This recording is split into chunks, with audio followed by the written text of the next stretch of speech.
Welcome back to Retro Wednesday at the Titanium Hangar. This is Mike, and today I want to talk to you about He-Man Origins, He-Man Masterverse, and a little bit of the classics.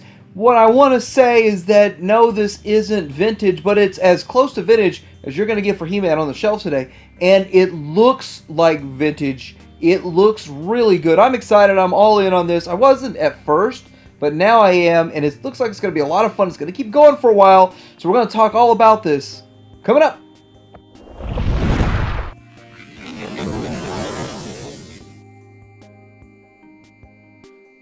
So first off, we're going to start out with Wave 1 and He-Man and Skeletor and my thoughts on all this.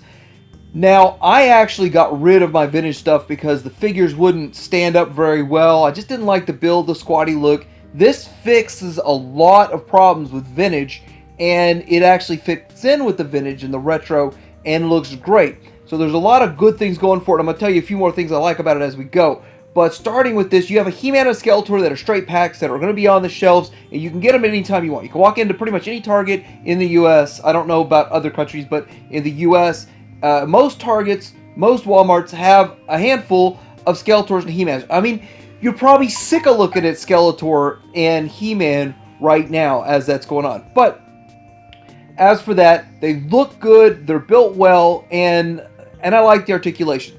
The downside on them, we could talk about that a little bit later when we do a bit of breakdown, but the mold itself has a couple of minor downsides to it. Now, Wave 1, you got Teela, Man-at-Arms, Beastman, and Evelyn, and those were all pretty good figures.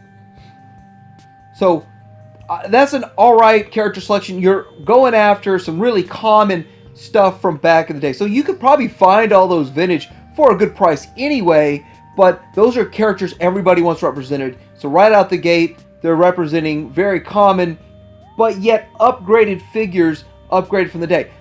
But I love the packaging too. So they kept a very, very retro-esque packaging. I like that packaging. That sort of semi-diamond shaped kind of bubble that they're in. Instead of it just being a rounded, squared off bubble, it actually sort of follows the contour of the figure. And that's just kind of really sticks out. I remember that so much from when I was a kid, and I'd get excited when I'd see that figure. Oh, and then the packaging. So the packaging really pops. It really works. It works great, and I'm glad they went that route. So here we go with Wave 2. And looking at the Wave 2, we've got Scareglow, which we're already in Wave 2 when we're getting something that is a really sought-after figure in the vintage line, Scareglow. And it has the glowing effect. We also are getting Man-E-Faces, Trapjaw, and Orko. I think they did really, really well with these figures. And then, again, all I remember with, like, Man-E-Faces was that the Man-E-Faces worked, but the legs sucked. I could never get that figure to stand up. Even back in the day, the figure wouldn't stand up. So now we got a solid Man-E-Faces. So that's really cool. Orko, I think, from back in the day, the vintage Orko was actually a pretty solid figure. And it had some sort of spinning gimmick or whatever I never really could get to work right. But I like this Orko too. It's a nice looking Orko. And then Trapjaw is just an updated version of Trapjaw. So I think that these are all great character selection. And we got something sort of rare already. Okay, now Wave 2 pretty much has only been at Walmart and BBTS that I know of. But Wave 3 seems to only be at Target and BBTS, I guess. So it's kind of strange how the distribution. Now we're starting to see breakdown in distribution. In the beginning, these figures were heavy. Wave 1 and He-Man's and Skeletor everywhere. Well, Walmart at first, then now everywhere, Target and all these other places. But you could go into pretty much any Walmart and get those. If they weren't there one day, wait 3 days, and then they'd be restocked or whatever.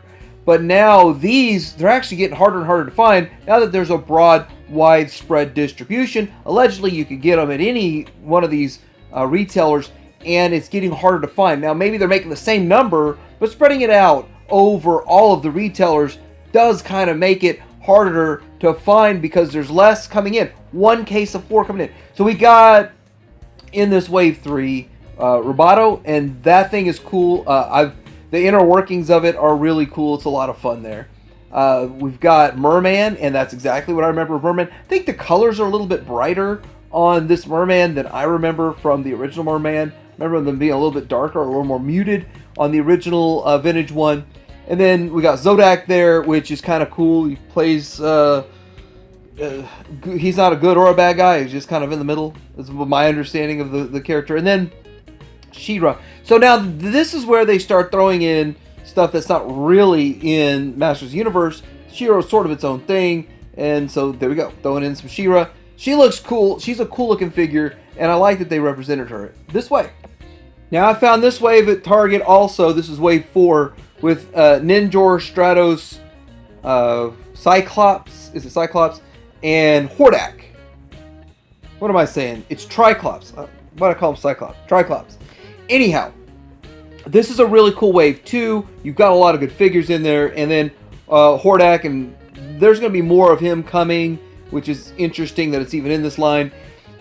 So they're doing a lot of stuff where they're kind of adding in more characters, but they're still characters that figures were made in the past, but they're incorporating it all under one banner. Is really good. So I'm not an expert on Motu, but I do kind of know a little bit about it. Now I like the Ninjor figure, and I'm starting to wonder if people are trying to army build or troop build Ninjor figures, have a little army of Ninjors, which would suck because it's going to make it even harder to get that guy. But he was already hard to get in the finish line. Now he's going to be hard to get in the main line. But he does look pretty good, though. I like what they did with him. I remember having Stratos as a kid. Now this is one of those with the furry buck. So they reuse a lot of these parts. A lot of these parts are getting reused. But that furry chest, I remember that from back in the day. I thought it was kind of funny as a kid. Like, oh, this is built-in fur on the figure. So it's pretty cool. It's interesting. And I like the colors, and the colors all pop. They all look good. And Triclops there. He has that sword, and I think we see that sword again reused with another figure. So when we start getting into Wave 5 and Wave 6, we start getting some confusion, especially if you look at BBTS. So now I've got my pre-order on BBTS, and I don't know 100% where they're going with this, but I guess what they have up now as the pre-orders are what they really will be. So my understanding is they've changed and shifted around a bit. So looking at Wave 5, we're going to get a recolor of Evelyn. It's supposed to be more cartoon accurate from my understanding, but then some say it's more comic accurate. So anyway, there's Evelyn. Merman this is the one. So it's more or less from the con exclusive that they had, but less paint apps on it. So it's got some sort of paint apps on the waist, more paint on the little corn on the cob sword he's got there. So that is different. So this is when you start getting into, if you're going to have an exclusive and then you're going to release it mainline, that's kind of strange. But I don't like exclusives anyway, so I'm not really too upset about it myself. But I'd rather just it all be released to mainline. But I know the world doesn't work like that. Okay, a lot of people are out for this Fisto, and I think he's going to be a cool figure. He looks cool. And then Faker. And Faker's got a huge, there's like a huge like draw to Faker. For some reason, everybody likes to get Faker. But Faker itself, we're going to talk about it here in a minute, is a prelude to what's to come down the road for another He-Man.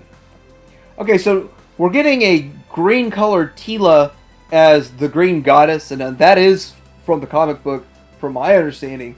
And so it's kind of interesting. We're already getting repaints of Wave 1 this early, and there's a lot of other characters they need to tackle, or that I know they're going to tackle. So this starts to make me wonder how deep this is going to go. And at some point, is it going to be cannibalizing its own self? Is the line going to cannibalize itself by doing this kind of stuff? I know there's a lot of fans out there that are excited, hey, we're going to get the Green Goddess and all of that, but I think it might be just too soon. I'm not saying they shouldn't do it, but I think they're doing this one just a little bit too early. But again, they've got the mold fresh. Let's use it. I understand that too. So let's move on to, this is the Lords of Power Beastman, and I don't know a whole lot about it. I think it looks cool though. I think that this is one beefy looking guy. I have the Beastman, and I have to admit, this looks way cooler than the classic Beastman, but I remember the classic Beastman. So if I were to pick between the two, I would like, well, the first one. The first one in Wave 1 is the one I would probably prefer to have. But I think this dude looks cool. Okay, looking at Web Store. Now, I like the blue on this. I like the paint apps. I like a lot about it. I like that they incorporated the gimmick where his grappling hook kind of thing still gets to grapple and pull back. So a lot of cool things about this, and I'm betting the original one, a lot of the stuff is not working, like strings gone and all that. So this is a good looking one, and this is going to be a future wave. I guess this is all going to be part of wave 7 or something, since we sort of know what 6 is. And then here we go with Stinkor, and it's still going to retain the smell. I think it does look cool. The color on this looks really nice, so that's a nice reuse. And again, that's what they did in the Vintage Day. They just kind of reused the molds and repainted them and made a new character. And yeah, they got a new head or something, but they even used the same accessories, just repaint the accessories. So still, it's a cool addition, pretty exciting. I think a lot of people are going to be after it. I sort of remember the smell from back in the day, but I guess I need to get a refresher on that one. Okay, so we're getting some of the deluxe figures here. We get He-Man Battle Armor, Skeletor Battle Armor, Clamp Champ, and so these are all cool. You can still get these at BBTS. I don't have an affiliation. I'm not a BBTS affiliate. I just know that's where it's quick and easy to get them.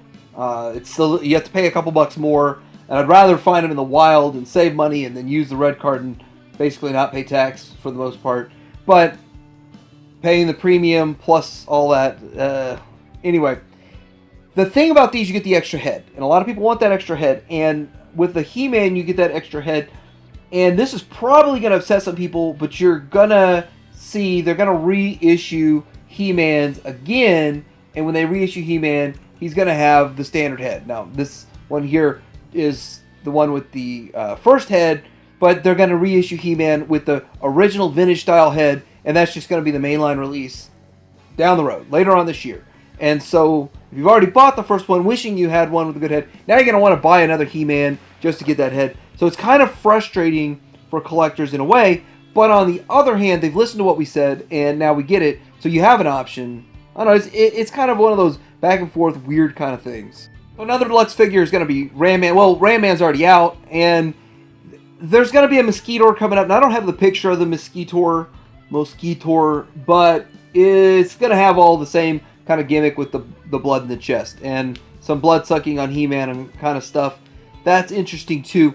But it's cool that Ram Man is actually going to do a little bit more than just be a giant hunk of plastic with a spring in it, which is what the vintage one was. This is have a bit more articulation, a little bit more to it. So it's kind of a modern take on an old toy, and it still has the Ram Man spring-loaded action. So we've already got the Battle Cat, and we have a Panther.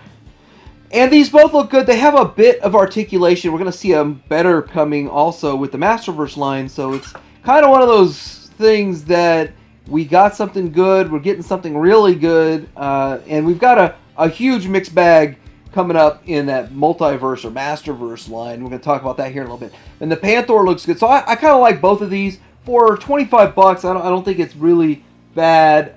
But looking at it real quick, we can have a Flocked Panther, a non-Flocked Panther. The Flocked Panther is a Walmart exclusive for $40. You get the regular one, regular release is $25. So you're paying 15 bucks more to get it flocked. But everyone would rather pay 15 bucks more to get it flocked, but they can't find the flocked. So, yeah. There's also going to be a Target exclusive for the Battle Armor He-Man. And this Battle Armor He-Man is going to come with a Battle Cat that's battle damaged. So I guess they're both battle damaged. Whatever.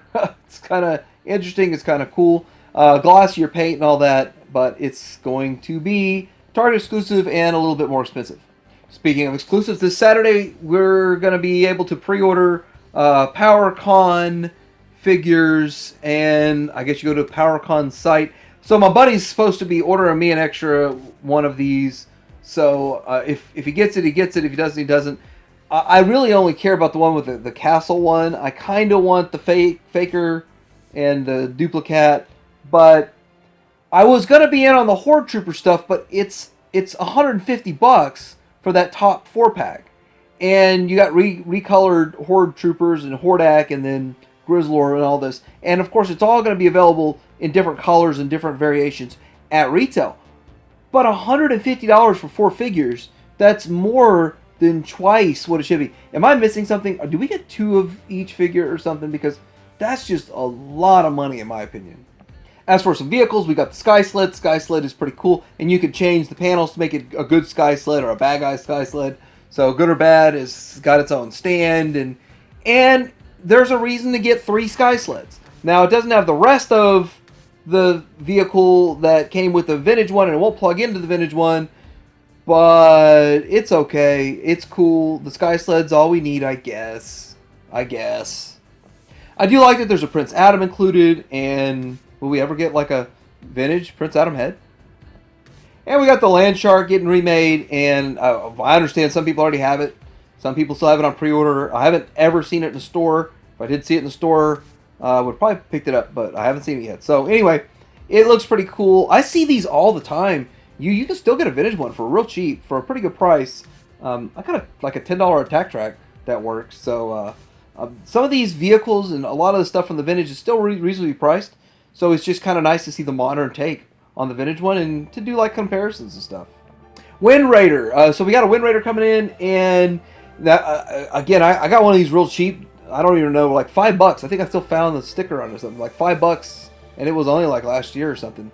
So it's pretty cool that they're making it again, but they're going to make it way bigger than the vintage one. So there's going to be a big difference between this one and the vintage one. So that's my understanding. It's going to be a lot bigger. It's got a stand. The stand's supposed to sort of match the castle a bit. It would have been interesting if the stand's integrated with the castle, but you know, that's asking quite a bit much for the line and for the price point. So it does look good. I like it. And the Castle Grayskull, and I gotta say a lot of good things about this Castle Grayskull. First of all, you get a figure with it. So there's $15 of your $75 purchase. So the castle itself's only $60. It's a $75 castle with a $15 figure in it. And it's a recolor of the Sorceress, which will probably get a regular standard Sorceress at retail, which will be nice. So there's a lot of good with this. I like it. Now I'm going to have to pre-order mine through BBTS because I don't trust the Walmart pre-orders because those always get canceled. And I just never saw it in the store. So I'm not too worried about it. I do like the inside of it. So it does feel retro. It does have updates to it. Like the door. The door's not green, it's brown, and there's a whole lot of differences to it. But I think that this is a really cool set. It's really awesome that they're making it and they're upgrading it. So a whole lot of fun. I mean, where's the cardboard? There might be a couple of other things I'm missing in the line that they've already announced, but I still can't find this 2-pack here, which I think is kind of cool. This is something that maybe only the diehard collectors really are after, so maybe that's why they didn't make very many. Just assuming most people wouldn't really care, the only diehard collectors would want it. But I think everybody collecting Origins really wants to keep up with it because it's a good price point. It's not that expensive for what it is, and it'd be kind of nice to have a full run of something. Now we're getting into the Masterverse real quick, and to wrap all this up. Now there's some good and some bad. Good is it's 7 inches tall. They are going in a bit of a different direction for articulation and stylization with it, but is it what they should have done? So let's take a look at this He-Man here, and the first thing I thought when I saw it was this looks a lot like the Burger King toys from back in the day, because I got the Burger King toys and I've got them out and I said, yep, that looks like it, with the long draws, the long undies that he's wearing, like that follows that design, the long lankiness of it, and I don't know. This was, I think, their opportunity to shine. I'm not highly impressed with the designs. Maybe they'll grow on me, but I'm not highly impressed with the designs. And I'll talk a little bit more. Well, let's just go ahead and get into it now. I think the best He-Man or Master of the Universe stuff they've made is the Matted Collector Classics, which now Super 7 picked up, which now nobody does. So, yes, they're commanding $200 plus on the secondary market when they were $50 last year at BBTS. Why? Why were they even $50? Why weren't they $20? Well, let's just, before we get into that, look at them side by side. I think the Classics design still looks vastly superior to the new waist rotation. Yes, you're going to have more articulation, but it doesn't look as good to me. And these are going to be more or less statues on my shelf. But I guess, you know, kids got to play. Kids got to be able to play with them and have fun, and kids are into all the articulation too. I don't need massive articulation. I think that what they got with the Classics was fine. But they say they can't do it at retail. So I found this DC Comics, DC whatever, Multiverse mutant hero at retail. And I found this at retail. I found this He-Man at retail. And I put all of them together and I made myself this. So I was able to make a He-Man out of this mutant character, some parts and pieces, the head and the accessories from the Origins, and I made myself more or less a Classics He-Man. It's the same buck. It is the same buck as the Classics line at retail. This is sold in stores. Why can't they sell Classics in stores? I'm sure I'm going to get a whole bunch of responses like, you can't sell Classic in stores because not enough people want it. No, that's not true, by the way. You can't sell Classic in stores because of licensing. Well, they need to work that out. You can't sell it because a Matty Collector, and Matty Collector started in Super 7 and all of this. That needs to get ironed out. Why not put this in store? You know, this is the time where Motu is at its greatest and its highest height, and yet we can't get Classics, so we're just going to get some other weird interpretation of what we should be getting instead of what we want.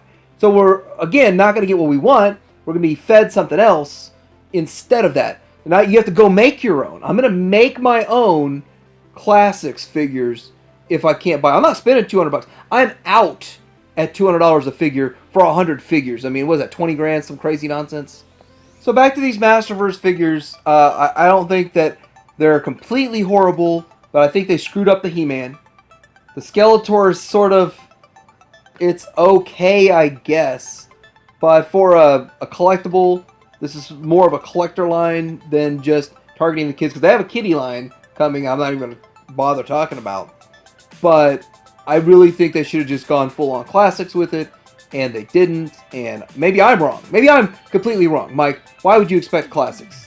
I don't know. Because they can work in one figure of Classics per wave or something. They could make it happen. I'd like to see it happen.